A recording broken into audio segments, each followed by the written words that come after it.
লীলাবতীর গল্পকথনে আজকের আলোচ্য বিষয় ঐশী বরকতের চাবি। জান্নাতে যেতে কে না চায়? আমরা দুনিয়ার জীবনে যাই করি না কেন, জান্নাত জাহান্নামের প্রশ্নে সবাই একমত। কেউই জাহান্নামে যেতে চায় না। আল্লাহ তাআলাও চান না আমরা জাহান্নামের অধিবাসী হই, বরং তিনি চান প্রত্যেকেই জান্নাতের অধিবাসী হোক। তাই তিনি জান্নাতের পথকে সহজ করেছেন এবং যেসব বিষয়ে জান্নাতের অন্তরায় সেগুলোকে কুরআন সুন্নাহর মাধ্যমে সুস্পষ্টভাবে জানিয়ে দিয়েছেন। জান্নাতে যাওয়ার প্রধান অন্তরায়গুলোর মধ্যে অন্যতম হলো হারাম রিজিক বা অবৈধ উপার্জন। অবৈধ উপার্জন দিয়ে নিজের ও পরিবারের জীবিকা নির্বাহ করলে তা জাহান্নামের পথে বড় বাধা হয়ে দাঁড়াবে। জাবির ইবনে আব্দুল্লাহ বিশ্বনবী থেকে বর্ণিত করেন, যে দেহেও হারাম খাদ্য দ্বারা গঠিত হয়েছে তা জান্নাতে প্রবেশ করবে না। বাইহাকি 5520। হালাল পৌঁছে দেয় জান্নাতে আর হারাম জাহান্নামে। হারামের সাথে জান্নাতের কোনো সম্পর্ক নেই, জান্নাতের সম্পর্ক কেবল হালালের সাথে। সুতরাং পরকালীন শান্তি পেতে হলে দুনিয়ার আমাদের হালালের সাথে সম্পর্ক গড়তে হবে। অথচ আমরা কতই না বোকা। দুনিয়ার অনিশ্চিত জীবনের কথিত সুখের জন্য অবলীলায় জান্নাতের সীমাহীন সুখকে জলাঞ্জলি দিচ্ছি, আর হারাম উপার্জন দিয়ে চিরতরে বন্ধ করে দিচ্ছে জান্নাতের প্রশস্ত পথ। আমরা যদি সত্যিই সুখ পেতে চাই তাহলে হালাল হারামের প্রশ্নে থাকতে হবে আপোষহীন। প্রতিজ্ঞা করতে হবে প্রয়োজনে অভুক্ত থাকব, কিন্তু কিছুতেই হারাম ভক্ষণ করব না। এই সংকল্পই আমাদের সামনে জান্নাতের পথকে সুগম করে দেবে। অন্যদিকে ক্ষণস্থায়ী সুখের আশায় একটি ভুল সিদ্ধান্তই আমাদের জাহান্নামের ইন্ধনে পরিণত করতে পারে। অনেকেই ভাবেন অবৈধ উপার্জন ছাড়া স্বাচ্ছন্দ্যে জীবনযাপন করা যায় না, প্রয়োজনীয় রিজিকের ব্যবস্থা করা যায় না। অথচ হারাম উপার্জনই বরং জীবনের ছন্দ নষ্ট করে বিভিন্ন বালা মুসিবতে জীবন বিষিয়ে তোলে। আমরা যদি হারাম ত্যাগ করার সৎ সিদ্ধান্ত নিয়ে আল্লাহর উপর ভরসা রেখে পরিশ্রম চালিয়ে যাই, তাহলে তিনি আমাদের বিশুদ্ধ নিয়ত ও নিষ্ঠাপূর্ণ প্রচেষ্টা দেখে রিজিক ঢেলে দেবেন, ঠিক পাখির মতো করে। পাখি সকালে আল্লাহর ওপর ভরসা করে শূন্য পেট নিয়ে রিজিক অন্বেষণে বেরিয়ে পড়ে, আর সন্ধ্যায় ফেরে ভরা পেট নিয়ে। একটু চিন্তা করুন তো, পাখির এই রিজিকের ব্যবস্থা কে করে? নিশ্চয়ই আল্লাহ। পাখি শুধু আল্লাহর ওপর পূর্ণ ভরসা করে পরিশ্রমে নেমে পড়ে, বাকি কাজটা আল্লাহ নিজ বরকতেই করে দেন।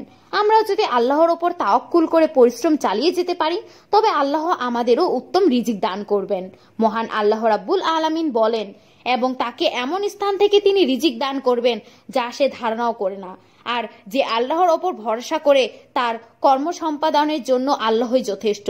নিশ্চিতভাবে জেনে রেখো, আল্লাহ তার কাজ পূরণ করে থাকেন। আল্লাহ প্রতিটি জিনিসের জন্য একটা মাত্রা ঠিক করে রেখেছেন। সূরা তালাক 3। হালাল উপার্জন পরিমাণে অল্প হলেও আল্লাহ তাতে বারাকা দান করেন, আর হারাম উপার্জন দেখতে বেশি মনে হলেও দিন শেষে তা শুধু ক্ষতিই বয়ে আনে। একটা উদাহরণ দিলে বিষয়টা বুঝতে সহজ হবে। ধরুন, এক লোক অবৈধ পথে মাসে 1 লাখ টাকা উপার্জন করে। খরচ নিয়ে দেখুন, প্রতি মাসে হাসপাতালের বিল পরিশোধ করতেই তার চলে যায় 50,000 টাকা। স্ত্রীর ক্যান্সারের চিকিৎসা, ছেলের ইয়াবা খরচ, বাড়ি ভাড়া, গাড়ি ভাড়া ইত্যাদি হিসাব চুকিয়ে মাস শেষে দেখা যায় তার উল্টো 1020 টাকা ঋণ। আরেকজন রিক্সাওয়ালা হালাল পথে, যার মাসিক উপার্জন 15,000 টাকা। খরচ বলতে তার বাড়ি ভাড়া 2,000 টাকা, ছেলে মেয়ের পড়ালেখা বাবদ 1,000, খাওয়া ও আনুষঙ্গিক খাতে 10,000 এবং চিকিৎসা বাবদ 1,000। মাস শেষে দেখা যায় তার কাছে আরো 1,000 টাকা অবশিষ্ট থাকে। প্রথম জন 1 লাখ টাকা উপার্জন করেও মাস শেষে 20,000 টাকা ঋণের বোঝা বহন করছে, আর দ্বিতীয় জন 15,000 টাকা উপার্জন করেই মাস শেষে 1,000 টাকা সঞ্চয় করছে। এই পার্থক্যের বড় কারণ হলো হালাল উপার্জন। হালালে বারাকা আছে, যেটা হারামে নেই। এ তো গেল টাকার হিসাবের কথা। যদি সুস্থতা ও মানসিক প্রশান্তির দিক থেকে তুলনা করি, তাহলে দেখা যাবে আকাশ পাতাল ফারাক। হারাম উপার্জনকারীদের পরিবারে না থাকে সুখ, না থাকে মানসিক প্রশান্তি, থাকে না রাতের আরামদায়ক ঘুম।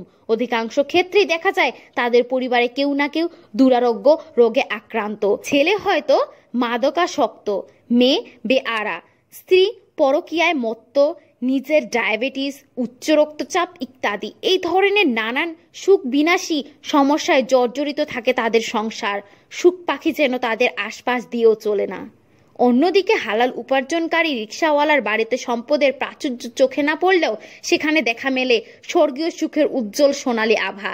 দিন শেষে বাড়িতে ফিরেই বউ তাকে সোহাগ ভরে গামছা এগিয়ে দেয়, ভাত বেড়ে প্রস্তুত করে দেয়, পাশে বসে হাত পাখা দিয়ে বাতাস করে, সংসারের হাল হাকিকত বোঝে এবং অল্পতে তুষ্ট থাকে। হালাল উপার্জনকারীদের মধ্যে থাকে না তেমন কোনো কঠিন রোগবালাই, সাধারণত থাকে না ডায়াবেটিস, উচ্চ রক্তচাপের মতো রিজিক প্রতিবন্ধক রোগও। তারা সকাল হলে কাজে বেরিয়ে পড়ে, সন্ধ্যায় বাড়ি ফিরে ঘুমের রাজ্যে প্রবেশ করে। এভাবে প্রশান্তির ঘুম আর বর্ণিল স্বপ্নের মধ্য দিয়ে পর্দাপন্ন করে একটি নতুন ভরে। এমন সুখ হারাম উপার্জনকারীরা কল্পনাও করতে পারে না। এটাই বরকতপূর্ণ ও বরকতহীন উপার্জনের মূল পার্থক্য। আর যারা হারাম খায় তাদের চিন্তা চেতনা হয় বিকারগ্রস্ত। তারা ইতিবাচকভাবে কিছু ভাবতে পারে না বা বলতে পারে না। যে মুখে হারাম খাবার লেগে আছে সেখান থেকে ভালো কিছু কিভাবে আশা করা যায়? তাছাড়া অধিকাংশ হারাম উপার্জনকারীর সন্তানরাও মানুষের মতো মানুষ হয় না, কারণ হারাম উপার্জনের জন্য কাউকে না কাউকে তার ন্যায়সঙ্গত অধিকার থেকে বঞ্চিত করতে হয়, যা একটি সুস্পষ্ট জুলুম। আর মজলুমের কান্না অভিশাপ হয়ে হারাম ভক্ষণকারী এবং তার পরিবারের লোকদের প্রতি অবিরত বর্ষিত হতে থাকে। হারামের মধ্যে সত্যিই কোনো আরাম নেই, নেই কোনো সুখ, আছে শুধু মানসিক অশান্তি, অস্থিরতা ও দুশ্চিন্তা। তাই সত্যিকার অর্থেই সুখী হতে চাইলে আমাদের হারাম থেকে দূরে থাকতে হবে, পরিমাণে অল্প হলেও হালালে তুষ্ট থাকতে হবে। রাসূল বলেন, তোমরা আল্লাহকে ভয় করো এবং উত্তম পন্থায় জীবিকা অন্বেষণ করো, যা হালাল তাই গ্রহণ করো এবং যা হারাম তা বর্জন করো। ইবনে মাজা 2144। রিজিক কি? রিজিক আরবি শব্দ, এর অর্থ জীবনযাপনের উপায়, উপকরণ। রিজিক বলতে শুধু খাবারকেই বোঝায় না, বরং মানুষের যাবতীয় চাহিদাকে বোঝায়।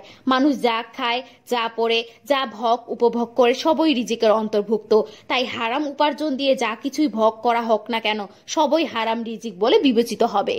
রিজিকের প্রধান অনুষঙ্গ হলো খাদ্য। এই খাদ্য প্রধানত দুভাবে হারাম হতে পারে।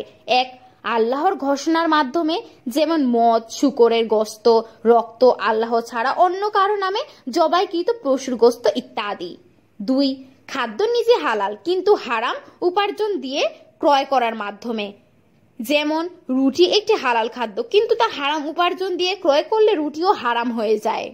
এছাড়াও কিছু মূলনীতি রয়েছে যেগুলোর ভিত্তিতে খাদ্যের হালাল হারাম চিহ্নিত করা যায়। একটু সামনে এ ব্যাপারে বিস্তারিত আলোচনা করব ইনশাআল্লাহ।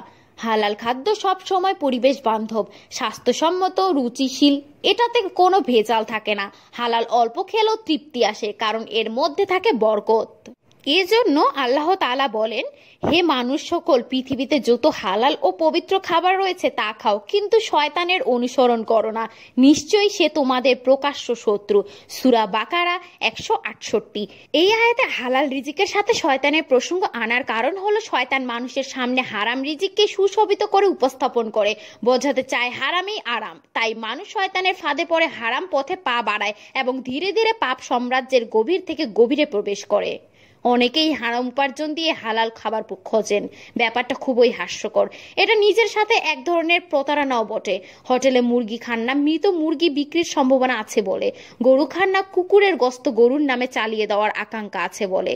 অথচ অবলীলায় সুদ খাচ্ছেন, ঘুষ খাচ্ছেন, সে ব্যাপারে কোনো খেয়ালই করেন না।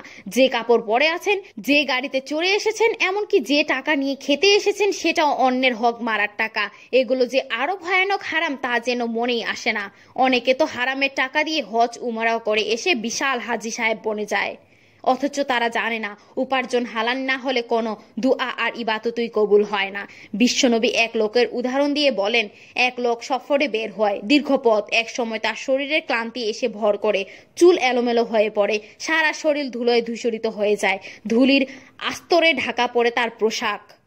এক সময় সে আকাশের দিকে হাত তুলে দোয়া শুরু করে, হে আমার রব, হে আমার রব। অথচ তার খাদ্য হারাম, তার পানীয় হারাম, যে পোশাক পরে আছে সেটাও হারাম। হারাম দিয়েই সে লালিত পালিত হয়েছে। এ অবস্থায় তার দোয়া কবুল হবে কি করে? সহিহ মুসলিম 1015। অনেকেই ভাবেন হালাল রিজিক দিয়ে জীবন যাপন করা খুবই কঠিন, কারণ হালাল জিনিস খুবই অপ্রতুল। এই ধারণা শয়তানের কুমন্ত্রণার ফল।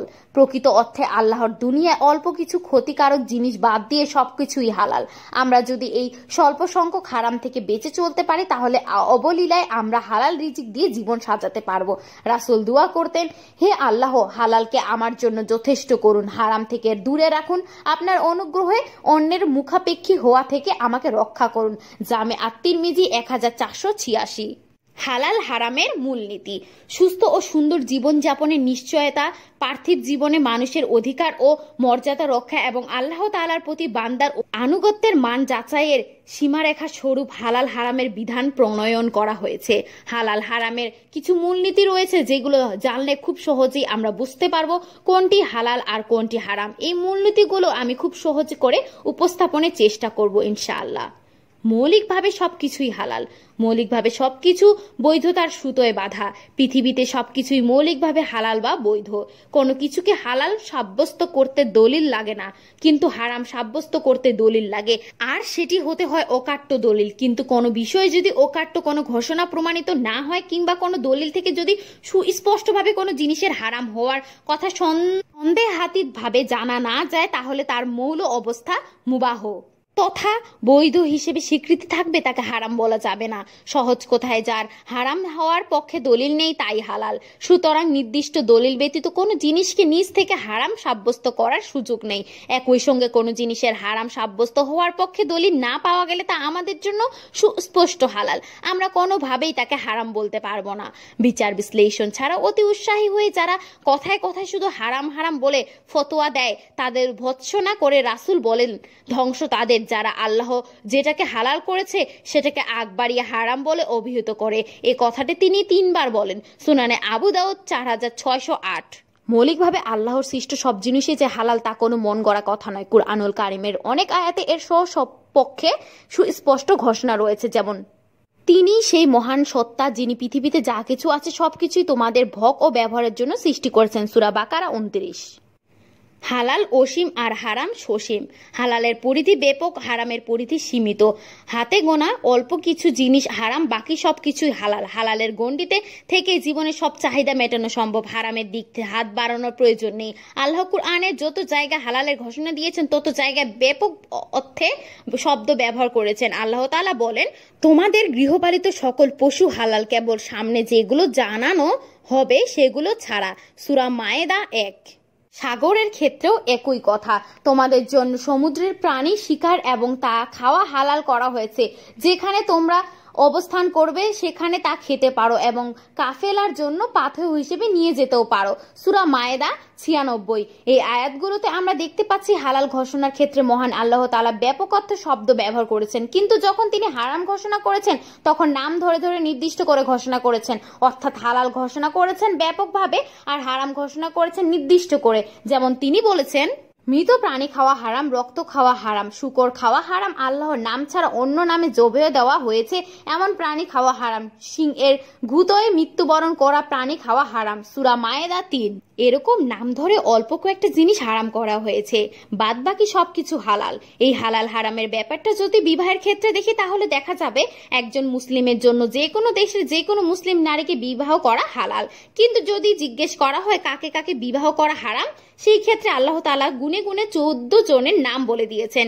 আল্লাহ তাআলা বলেন, তোমাদের জন্য হারাম করা হয়েছে তোমাদের মা, মেয়ে, বোন, ফুপু, খালা, ভাইয়ের মেয়ে, বোনের মেয়ে, দুধ মা, দুধ বোন, শাশুড়ি ও তোমাদের স্ত্রীদের মধ্যে যার সাথে সঙ্গম হয়েছে তার আগের স্বামীর ঐরসে তার গর্ভজাত মেয়ে, যারা তোমাদের অভিভাবকত্ব আছে, তবে যদি তাদের সাথে সঙ্গম না হয়ে থাকে তাতে তোমাদের কোনো অপরাধ নেই। আর তোমাদের জন্য নিষিদ্ধ তোমাদের ঔরসজাত ছেলেদের স্ত্রী এবং 2 বোনকে একত্রে বিয়ে করা আগে যা হয়েছে। নিশ্চয়ই আল্লাহ ক্ষমাশীল পরম দয়ালু।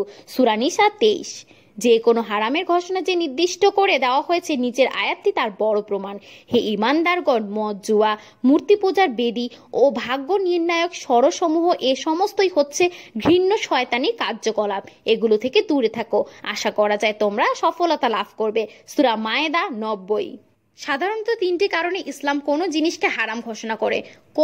অপবিত্রতা, যেমন পেশাব পায়খানা, গরুর গোবর মূত্র, এগুলো অপবিত্র, আর তিনি তাদের জন্য পাক পবিত্র জিনিসগুলোকে হালাল এবং নাপাক জিনিসগুলোকে হারাম করেছেন। সূরা আরাফ 157।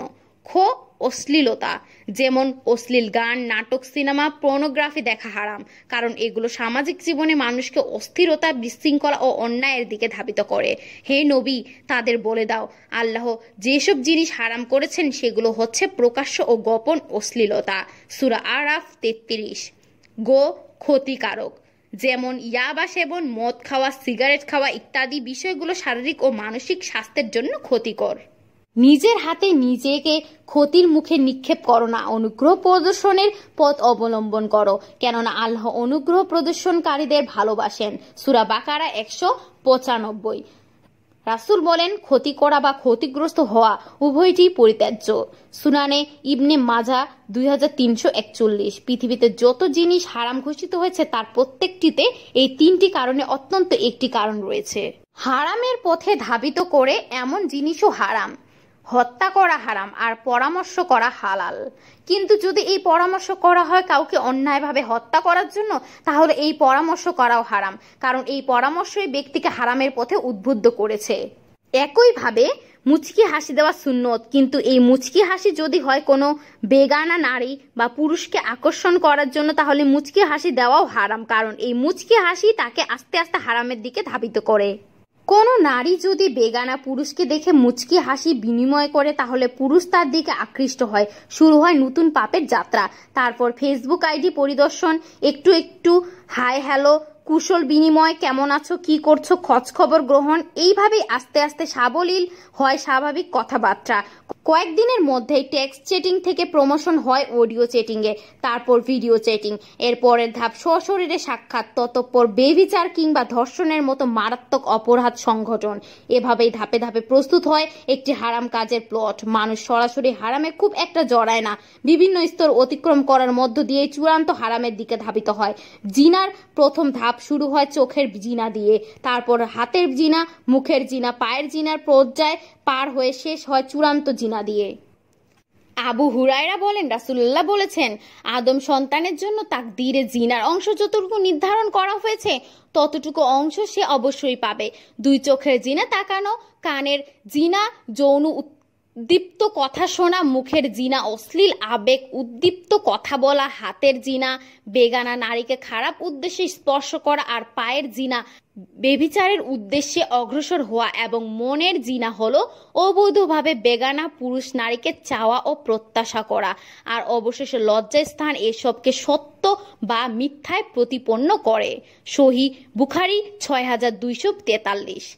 বেবিচার ও ধর্ষণের মতো জঘন্য অপরাধগুলো যেহেতু শুরু হয় অনিয়ন্ত্রিত বা লাগামহীন দৃষ্টিপাতের মধ্য দিয়ে, তাই এর উৎসকেই ইসলাম সমূলে কেটে দিয়েছে। মহান আল্লাহ তাআলা বলেন, হে নবী, আপনি মুমিন পুরুষদের বলে দিন তারা যেন নিজের চক্ষুকে অবনত রাখে। সূরা নূর 30। পরের আয়াতে মহান আল্লাহ তাআলা মুমিন নারীদের উদ্দেশ্য করে বলেন, হে নবী, আপনি মুমিন নারীদের বলে দিন তারা যেন নিজের চক্ষুকে অবনত রাখে। সূরা নূর 31। কিন্তু তারপরও যদি চোখ পড়ে যায়, প্রিয় নবী আলীকে বলেন, প্রথমবার চোখ পড়লে চোখ সরিয়ে নিও, আল্লাহ প্রথমবারের জন্য ক্ষমা করে দেবেন, কিন্তু দ্বিতীয়বারের জন্য ক্ষমা করবেন না। জামে আত-তিরমিজি 2701। এভাবে যে সমস্ত কাজ হারামের দিকে উদ্বুদ্ধ করে তা হারাম। যে সমস্ত খাবার বা পানীয় আস্তে আস্তে নেশা তৈরি করে এবং হারাম খাবার গ্রহণের অভ্যাস করে তোলে তা খাওয়াও হারাম। যে সমস্ত সঙ্গ বা বন্ধুত্ব অপরাধ জগৎকে পরিচয় করিয়ে দেয় সে সমস্ত সঙ্গ বা বন্ধুত্বও হারাম। হারাম খাওয়ার জন্য কৌশল করাও হারাম। হারামকে হালাল বানিয়ে খাওয়াও হারাম। ঘুষকে যদি বকশিস, চা নাস্তার খরচ কিংবা উপহার নাম দিয়ে খান, তবুও ঘুষ হারামই থাকবে, হালাল হয়ে যাবে না। জিনাকে রুমডেট, চোখের জিনাকে ক্রাশ, মদকে ড্রিঙ্কস নাম দিলেও কোনোভাবেই তা হালাল হয়ে যাবে না। সরকারি কর্মকর্তারা জনগণের টাকায় বেতন ভাতা গ্রহণ করে তাদের কাজের জন্য জনগণ থেকে অতিরিক্ত টাকা নেওয়া অন্যায়। অনেকে এটাকে হাদিয়া, বকশিস বা স্পিড মানি নামকরণ করে থাকেন। প্রশাসনের লোকজন এরকম হাদিয়া কবুল করলে তা ঘুষ বলে গণ্য হবে। হাদিয়া টেক লাগালেই কোনো জিনিস হাদিয়া হয়ে যায় না। নিচের হাদিসটি তার জলজ্যান্ত প্রমাণ।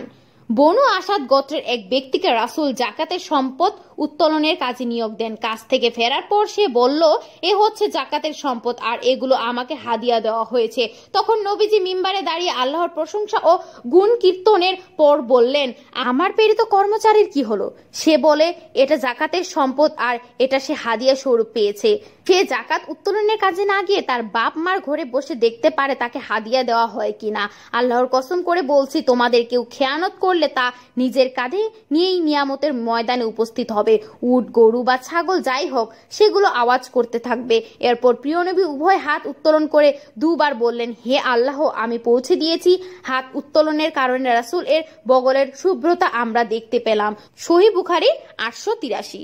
বিশ্বনবী বলেন, আমার উম্মতের লোকজন মদ পান করবে, কিন্তু তারা একে ভিন্ন নামে ডাকবে। সুনানে আবু দাউদ 3688।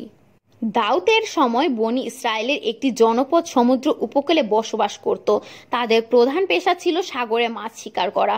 পুরো সপ্তাহ জুড়ে তারা মাছ শিকার করত, আর শনিবার ছিল তাদের ইবাদতের দিন। সেদিন দাউদ তার ওপর নাজিল হওয়া আসমানি কিতাব জাবুর তিলাওয়াত করতেন। অনেক পশু পাখি তার সুললিত কণ্ঠে মুগ্ধ হয়ে জাবুর পাঠ শুনতে আসতেন। তাই শনিবার দিন সমুদ্র তীরে অনেক বেশি মাছ জড়ো হতো। যেহেতু একটি পবিত্র উদ্দেশ্যে এসব প্রাণী একত্রিত হতো, তাই আল্লাহর পক্ষ থেকে দাউদ শনিবার দিন মাছ শিকার নিষিদ্ধ ঘোষণা করেন। প্রথম প্রথম তারা আল্লাহর হুকুম এবং দাউদ এর ফরমান মান্য করে চলল। কিন্তু কিছুদিন পর দুষ্ট প্রকৃতির কিছু লোক ফন্দি বের করলো। তারা শনিবারে তীরবর্তী হওয়া মাছগুলোকে আটকে রাখতো আর রোববারে গিয়ে সেগুলো ধরে নিয়ে আসতো। তারা এত বেশি মাছ বাড়িতে নিয়ে আসতো যে অন্যরা দেখে অবাক হয়ে যেত। লোকজন তাদের জিজ্ঞাসা করলে বলতো, আমরা তো শনিবার নয়, রোববারে মাছ শিকার করেছি। অল্প কিছুদিনের মধ্যেই তাদের এই কৌশল জানাজানি হয়ে গেল এবং আরো কিছু লোক এই কৌশলে মাছ ধরা শুরু করলো।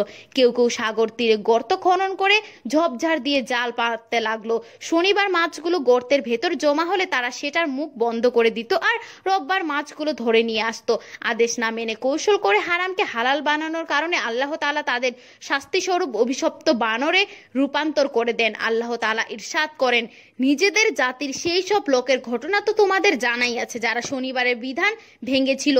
আমরা তাদের বলে দিলাম, বানর হয়ে যাও এবং এমনভাবে অবস্থান করো যাতে তোমাদের সব দিক থেকে লাঞ্ছনা গঞ্জনা সইতে হয়।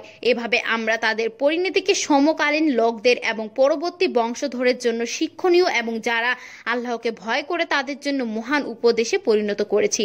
সূরা বাকারা 65-66। জাকাত ফাঁকি দেওয়ার উদ্দেশ্যে অনেকেই স্ত্রীর ও ছেলে মেয়েদের নামে সম্পদ কিনে বলেন, এগুলো তো আমার নামে না, তাহলে আমি কেন এর জাকাত দেব? এই কৌশল অবলম্বনের কারণে দেখা যায় পরিবারের কারোরই নিসাব পূর্ণ হয়নি, তাই আর কাউকে জাকাত দেওয়া লাগে না। মনে রাখা দরকার, সকল কৌশলীর বড় কৌশলী হলেন আল্লাহ তাআলা। তার চোখকে ফাঁকি দেওয়া কখনোই সম্ভব না। তাকে ধোঁকা দিতে চাওয়া মানে নিজেই ধোঁকায় পড়া। শুধু হালাল টেক লাগালেই হারাম কখনো হালাল হয়ে যায় না। কোনো হারাম জিনিসের নাম বা তার বাহ্যিক রূপ বা আকৃতি পরিবর্তন করে দিলে এবং তার মূল অবস্থার কোনরূপ পরিবর্তন না ঘটে থাকলে সেই জিনিসটি হালাল হয়ে যায় না। এটা হারামকে এড়ানোর জন্য একটি অপকৌশল মাত্র। হারামকে কৌশল করে হালাল বানানোর চেষ্টা করাও হারাম। স্বয়ংসম্পন্ন জিনিস পরিত্যাজ্য। কোনো বস্তুর বৈধতা ও বৈধতা নিয়ে যদি সন্দেহ থাকে তাহলে সে বস্তু পরিত্যাগ করা উচিত, কারণ সন্দেহ মানুষকে হারাম পর্যন্ত পৌঁছে দেয়। বিশ্বনবী বলেন, হালাল সুস্পষ্ট এবং হারামও সুস্পষ্ট। উভয়ের মাঝে বহু ও স্পষ্ট বিষয় রয়েছে। যে ব্যক্তি গুনাহের সন্দেহযুক্ত কাজ পরিত্যাগ করে সে ব্যক্তি সুস্পষ্ট গুনাহ থেকে বেশি পরিমাণে বেঁচে থাকতে পারবে। পক্ষান্তরে যে ব্যক্তি গুনাহের সন্দেহযুক্ত কাজ করতে দুঃসাহস করে তার সুস্পষ্ট গুনাহের কাজে পতিত হওয়ার যথেষ্ট আশঙ্কা রয়েছে। গুনাহসমূহ আল্লাহর সংরক্ষিত এলাকা। যে পশু সংরক্ষিত এলাকার চারপাশে চড়তে থাকে সেটি যে কোনো সময় ওই সংরক্ষিত এলাকায় প্রবেশ করার আশঙ্কা থাকে। সহিহ বুখারী 2051। হারাম কাজে সহায়তাকারীও সমানভাবে দোষী। অনেকেই নিজে সরাসরি হারাম কারবার করে না, কিন্তু অন্যের হারাম কারবারে সহযোগিতা করে। যেমন নিজে সুদের কারবার করে না, কিন্তু সুদী প্রতিষ্ঠানে চাকরি করে। নিজে ঘুষ খায় না, কিন্তু অন্যদের ঘুষের লেনদেনে মধ্যস্থতা করে। নিজে হারাম রিলেশনে জড়ায় না, কিন্তু বন্ধু বান্ধবীর হারাম রিলেশনে সহযোগিতা করে। হারামের ব্যাপারে ইসলামের অন্যতম মূলনীতি হলো যে ব্যক্তি হারাম পন্থা অবলম্বন করে এবং যে এতে সহযোগিতা করে উভয় সমানভাবে দোষী, যেমন যে ঘুষ খায় এবং যে প্রদান করে উভয় সমান অপরাধী। আব্দুল্লাহ ইবনে উমর হতে বর্ণিত, রাসূল বলেন, ঘুষদাতা ও ঘুষ গ্রহীতা উভয়কেই নবীজি অভিসম্পাত করেছেন। সুনানে আবু দাউদ 3580। ঘুষদাতা ও ঘুষ গ্রহীতা উভয় জাহান্নামে যাবে। তাবারানি 2/295। একইভাবে যে সুদ খায়, যে সুদ দেয়, যে সুদী কারবার লেখালেখি করে এবং যে সাক্ষী থাকে, সকলের অপরই আল্লাহ রাসূল লানত করেছেন। জাবির এর সূত্রে বর্ণিত, তিনি বলেন, রাসূল সুদ গ্রহীতা, দাতা ও সুদী কারবারের লেখক এবং সুদী লেনদেনের সাক্ষী সবার ওপর লানত করেছেন। সহিহ মুসলিম 4138। কোন জিনিসকে হারাম ঘোষণার সাথে সাথেই তার বিকল্প দেওয়া হয়েছে। ইসলাম শুধু হারাম ঘোষণা করেই ক্ষান্ত হয়নি, বরং সাথে সাথে তার একটি উত্তম বিকল্প দিয়েছেন। যেমন ইসলাম ঘোষণা দিয়েছে সুদ খাওয়া হারাম, সাথে সাথে এর বিপরীতে বলেছে ব্যবসা করা হালাল। আল্লাহ বলেন, আল্লাহ বেচাকেনা হালাল করেছেন এবং সুদকে করেছেন হারাম। সূরা বাকারা 275। পবিত্র কুরআনে বলা আছে, তোমরা জিনার নিকটবর্তীও হয় না, নিশ্চয়ই তা অশ্লীল ও মন্দ পথ। সূরা ইসরা 32। তাহলে আমরা যৌন চাহিদা মেটাবো কিভাবে? ইসলাম তখন জিনার বিকল্প হিসেবে বিবাহের মতো সুন্দর ব্যবস্থাকে পৃষ্ঠপোষকতা দিয়েছে। আল্লাহ সুবহানাহু ওয়া তাআলা বলেন, ততঃপর নারীদের মধ্য হতে যাদের তোমরা পছন্দ করো তাদের মধ্যে থেকে 2, 3 বা 4 জনকে বিয়ে করো, কিন্তু যদি তোমরা তাদের সাথে ইনসাফ করতে পারবে না বলে আশঙ্কা করো তাহলে একজনকেই বিয়ে করো। সূরা নিসা 3। বিশ্বনবী বলেন, বিয়ে আমার সুন্নাহ, যে ব্যক্তি আমার সুন্নাহ মেনে চলল না সে আমার দলভুক্ত নয়। সুনানে ইবনে মাজাহ 1846। আল্লাহ মদকে হারাম ঘোষণা করেছেন, সাথে সাথে এর বিকল্প দিয়েছেন। যারা মদ খায় মনের বিষণ্ণতা দূর করার জন্য, তাদের বিকল্প হলো আল্লাহর ইবাদত, জিকির, কুরআন তেলাওয়াত ও তাহাজ্জুদের নামাজ। হৃদয়ের বিষণ্ণতা দূর করার জন্য এগুলো হচ্ছে উত্তম পদ্ধতি আর নেই। আর যারা মদ পান করেন শরীরকে উষ্ণ রাখার জন্য, বিশেষত শীতপ্রধান দেশের মানুষজন, তাদের জন্য মদের বিকল্প হিসেবে মহান আল্লাহ তাআলা দিয়েছেন মধুর মতো পবিত্র ও সুস্বাদু পানীয়, যা শরীরকে উষ্ণ রাখে, শরীরের রোগ প্রতিরোধ ক্ষমতা বাড়ায় এবং শিফা হিসেবে কাজ করে। আল্লাহ তাআলা বলেন, তাতে মধু রয়েছে মানুষের জন্য আরোগ্য। সূরা নাহল 69। আল্লাহ অশ্লীল গান বাজনা হারাম করেছেন, তাহলে আমাদের বিনোদনের মাধ্যম কি হবে? সেক্ষেত্রেও আল্লাহ বিকল্প ব্যবস্থা রেখেছেন, দফকে হালাল করেছেন। সাহাবীদের বিবাহের সময় ছোট ছোট মেয়েরা দফ বাজিয়ে বদরের শহীদদের স্মরণ করতেন। সহিহ বুখারী 4001।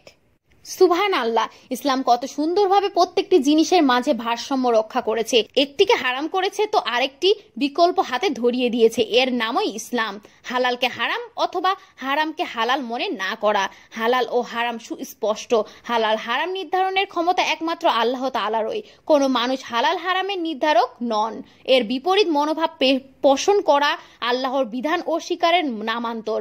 যুক্তি বা বিতর্কের মাধ্যমে কোনো বিষয়কে হালাল বা হারাম সাব্যস্ত করা যায় না। তাই আল্লাহ তাআলা যেটাকে হালাল ঘোষণা করেছেন সেটাকে হারাম মনে করা এবং যেটাকে হারাম ঘোষণা করেছেন সেটাকে হালাল মনে করা কঠিন অপরাধ। এমন স্পর্ধা দেখানো যাবে না।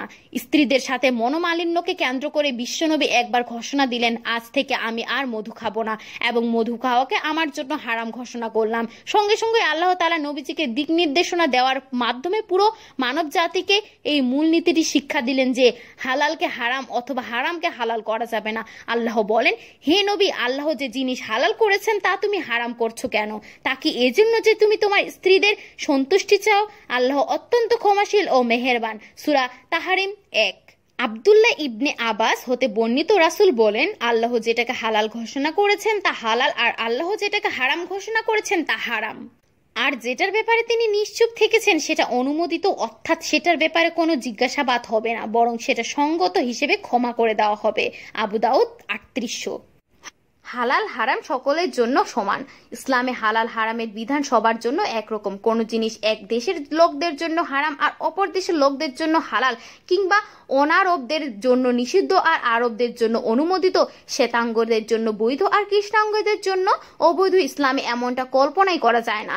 কোনো বিশেষ শ্রেণী বা গোষ্ঠীর লোকদের জন্য কোনো কিছু হালাল হবে আর অন্যদের জন্য তা নিষিদ্ধ হবে, এমনটা নয়, বরং যেটা হালাল সকলের জন্য তা হালাল আর যেটা হারাম সকলের জন্য তা হারাম। নিয়ম সবার জন্য সমান। সমান। যেমন মিথ্যা বলা যেমন সাধারণ লোকদের জন্য হারাম, তেমনি কাবার ইমামের জন্য হারাম। হালাল বিনোদন সাধারণ লোকদের জন্য যেমন হারাম, তেমনি কাবার ইমামের জন্য হালাল। নীতি আর আইনের চোখে সবাই সমান। আয়েশা থেকে বর্ণিত হয়েছে, আল্লাহ রাসূল এর সময় মক্কা বিজয় অভিযানকালে যে মহিলা চুরি করেছিল তার ব্যাপারে কুরাইশরা চিন্তিত হয়ে পড়ে। তারা বলল, তার ব্যাপারে নবীজির কাছে কে সুপারিশ করবে? তারা বলল, বিশ্বনবীর প্রিয়ভাজন উসামা বিন জায়েদ ছাড়া আর কার সেই সাহস আছে? মহিলাকে যখন রাসূল এর কাছে হাজির করা হলো তখন উসামা বিন জায়েদ মহিলার ব্যাপারে দয়ার নবীর কাছে সুপারিশ করলেন। তার কথা শুনে নবীজির চেহারা লাল হয়ে গেল। তিনি বললেন, তুমি কি আল্লাহর হদ্দ দণ্ডবিধি এর ব্যাপারে সুপারিশ করতে এসেছো? তখন উসামা বললেন, ইয়া রাসূলুল্লাহ, আমার জন্য আল্লাহর কাছে ক্ষমা প্রার্থনা করুন। যখন সন্ধ্যা হলো তখন রাসূল দাঁড়িয়ে বক্তৃতা দেওয়া শুরু করলেন। প্রথমে আল্লাহর যথোপযুক্ত প্রশংসা করলেন, এরপর বললেন, আম্মা বাদ পর সমাচার, তোমাদের পূর্ববর্তী উম্মতরা ধ্বংস হয়েছে, কারণ তাদের মধ্যে উচ্চ বংশের কেউ চুরি করলে তারা তাকে ছেড়ে দিত, আর তাদের মধ্যে দুর্বল কেউ চুরি করলে তাকে শাস্তি দিত। ওই সত্তার শপথ যার হাতে রয়েছে আমার প্রাণ, যদি আমার মেয়ে ফাতিমা বিনতে মুহাম্মদও চুরি করত আমি তার হাত কেটে দিতাম।